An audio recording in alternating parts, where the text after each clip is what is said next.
Father Lou's hands trembled as he removed his clerical collar and carefully tucked it into the small pouch sewn inside his jacket. The distant wail of police sirens grew louder. Through the cracked window of the abandoned warehouse on the outskirts of Beijing, he could see flashing red and blue lights approaching the makeshift underground church where 30 parishioners had gathered for clandestine mass just minutes earlier. Most had scattered through the series of escape tunnels underneath the building, a precautionary measure that had now proved its worth. But Father Lou knew the authorities were getting better at finding their hiding places. "They have someone on the inside," he whispered to Sister Maria, who was hurriedly packing the portable altar into what appeared to be an ordinary suitcase. "We need to move our location again." The persecution of Catholics is not merely a historical footnote, it remains a present-day reality in several nations across the globe. While outright bans on Catholicism are rare in today's interconnected world, severe restrictions and systematic persecution effectively amount to functional bans in certain countries. Here are 7 nations where Catholics face the most extreme persecution, counting down to the most oppressive environment. Before we delve in deeper, please take 5 seconds to like this video and subscribe to our channel to stay updated on similar videos. Thank you for liking and subscribing. Back to our discussion. Number 7. North Korea. North Korea's totalitarian regime maintains an iron grip on all forms of religious expression. The state ideology of Juche and the personality cult surrounding the Kim dynasty effectively constitutes the only permitted belief system. The government officially claims to allow religious freedom, pointing to state-sanctioned churches in Pyongyang, but these are widely regarded as propaganda showcases for foreign visitors. The regime views Catholics, along with all Christians, as potential threats to state loyalty. The North Korean Constitution theoretically guarantees religious freedom, but in practice, any unauthorized religious activity is harshly punished. According to the Database Center for North Korean Human Rights, believers caught practicing their faith face imprisonment in political prison camps, torture, and even execution. The few Catholics remaining in North Korea must practice their faith in absolute secrecy. The Vatican has no diplomatic relations with North Korea, and no Catholic priests are officially permitted to reside in the country. The exact number of Catholics in North Korea is impossible to determine, with estimates ranging from a few thousand to practically none, as decades of persecution have nearly eradicated the once thriving Catholic community that existed before the Korean War. Number 6. Saudi Arabia. In Saudi Arabia, the public practice of any religion other than Islam is strictly prohibited. The kingdom follows a strict interpretation of Sunni Islam, with Sharia law as the foundation of its legal system. While the government has made modest reforms in recent years, religious freedom remains severely restricted. For Catholics, who are primarily foreign workers from countries like the Philippines, India, and various African nations, religious practice must remain entirely private. There are no churches, chapels, or official Catholic clergy permitted in the country. Possession of religious items like Bibles, rosaries, or religious imagery can lead to confiscation and punishment by the religious police, Mutaween.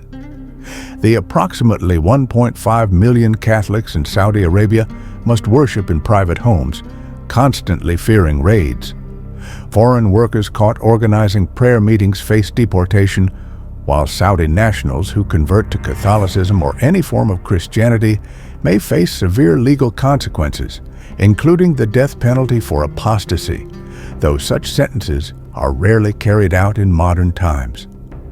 Despite diplomatic efforts by the Vatican to establish greater religious freedom for Catholics in Saudi Arabia, progress has been minimal, In 2018, the kingdom did allow Cardinal Jean-Louis Tauran to visit and meet with King Salman, the first public visit by a Catholic official of such rank, but this has not yet translated into tangible improvements for Catholic worship rites.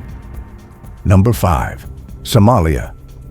In the chaotic environment of Somalia, where the central government controls only portions of the country, Catholics face threats not only from legal restrictions, but from militant groups like Al-Shabaab, which has declared its intention to eradicate all Christian presence from the territory it controls.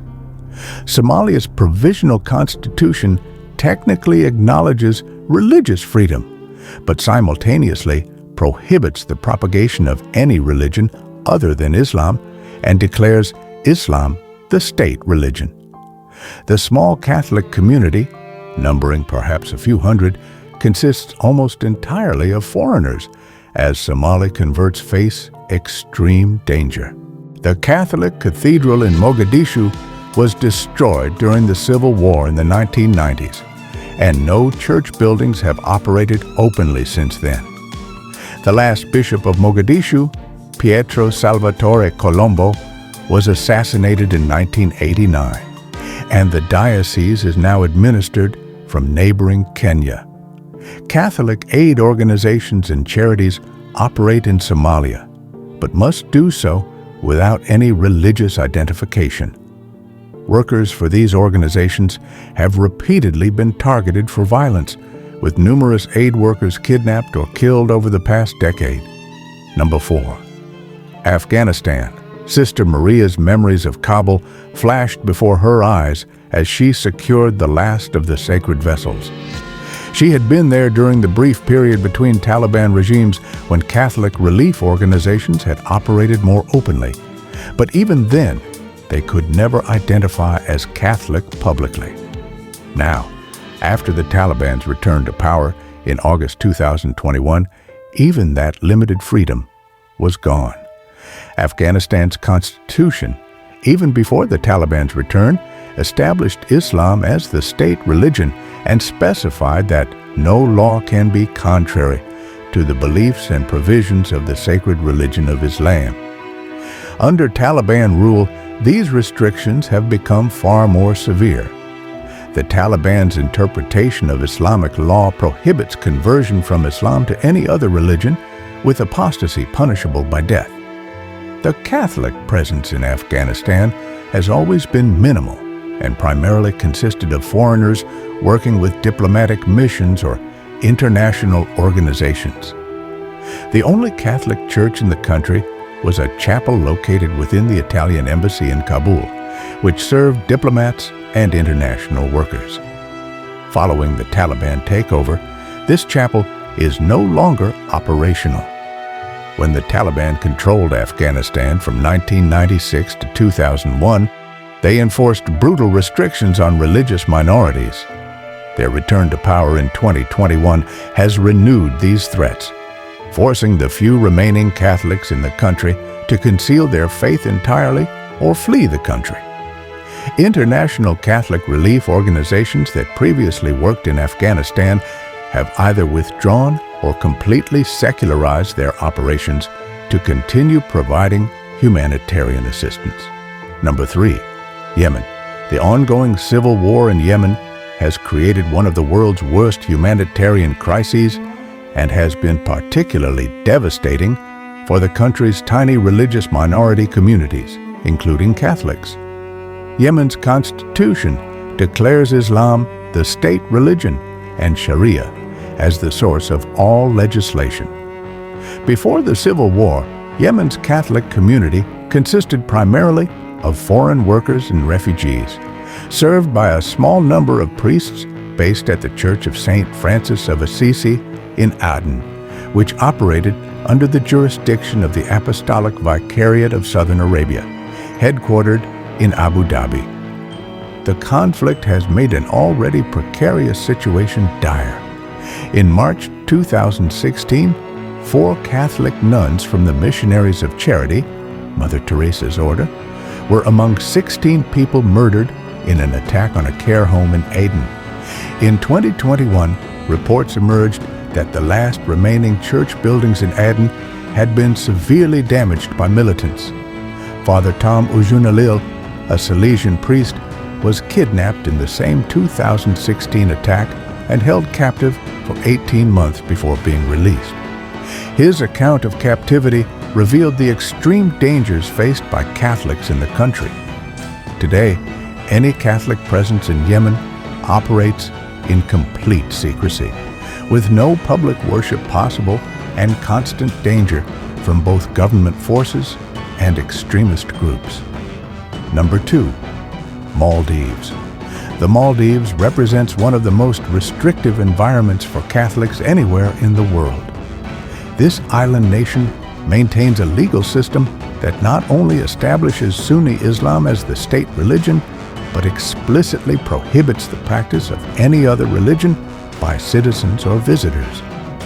The Maldivian constitution states that a non-Muslim may not become a citizen of the Maldives, effectively making religious identity a prerequisite for citizenship. All citizens are legally required to be Muslims, and the public practice of any other faith is strictly prohibited. For the few Catholics in the Maldives, primarily expatriate workers from countries like India, Sri Lanka, and the Philippines, religious practice must remain completely private and hidden. There are no churches, and importing religious literature or symbols is prohibited. Foreign workers caught conducting religious gatherings face deportation. The government monitors communications and maintains surveillance to identify any unauthorized religious activity. Conversion from Islam is legally impossible and socially dangerous. The unified religious identity of the nation is considered a cornerstone of Maldivian national identity, making reform in this area particularly difficult. The United States Commission on International Religious Freedom has consistently designated the Maldives as a country of particular concern for its severe restrictions on religious liberty.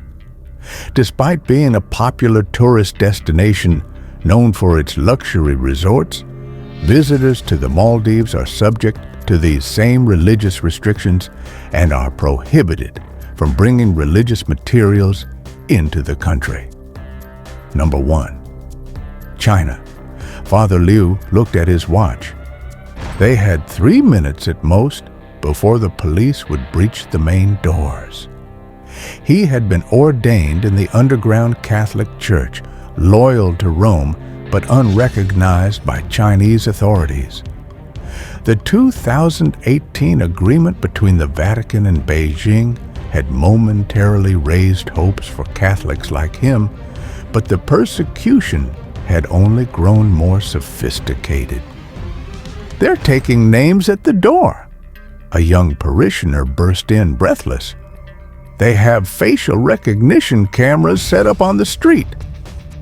China represents the most complex and evolving case of Catholic persecution in the modern world. While Catholicism is not technically banned outright, there is an official Chinese Patriotic Catholic Association, CPCA, recognized by the government. The authentic Catholic Church loyal to the Pope has faced decades of suppression. The Chinese government's approach to religion is rooted in the Communist Party's atheist ideology and concern about foreign influence. Catholicism, with its allegiance to the Pope in Rome, has been viewed with particular suspicion as a potential threat to party loyalty and national unity. Catholics in China effectively exist in 2 parallel communities. 1. The official CPCA, established in 1957, which operates under strict government oversight and, until recently, appointed bishops without Vatican approval. 2. The underground church, which maintains loyalty to Rome and has faced severe persecution.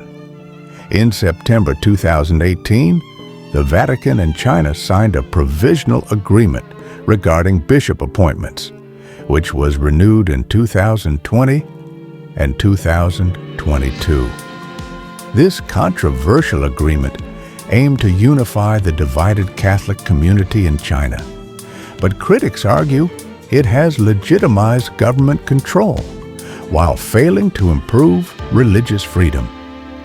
The 2018 agreement did not address the fundamental restrictions facing Catholics, including prohibition of religious education for those under 18, extensive surveillance of church activities, restrictions on online religious content, demolition of churches and removal of crosses, detention of priests and bishops who refused to join the CPCA. In regions like Xinjiang and Tibet, restrictions are particularly severe, with Catholics facing the same systematic suppression as Muslim Uyghurs and Tibetan Buddhists. The government's campaign of Sinicization requires all religions to conform to Chinese socialist values and Communist Party directives. Despite these challenges, Catholicism in China continues to grow. Estimates suggest there are between 10 to 12 million Catholics in the country, roughly evenly divided between official and underground communities. This resilience in the face of systematic oppression demonstrates the extraordinary commitment of Chinese Catholics to preserving their faith. "This way," Sister Maria whispered, leading Father Lu toward a narrow passageway behind a false wall. As they slipped into the darkness, he clutched the small pouch containing his collar, a symbol of a faith that survived despite everything aligned against it. The persecution of Catholics and other religious minorities remains one of the most overlooked human rights issues in the contemporary world.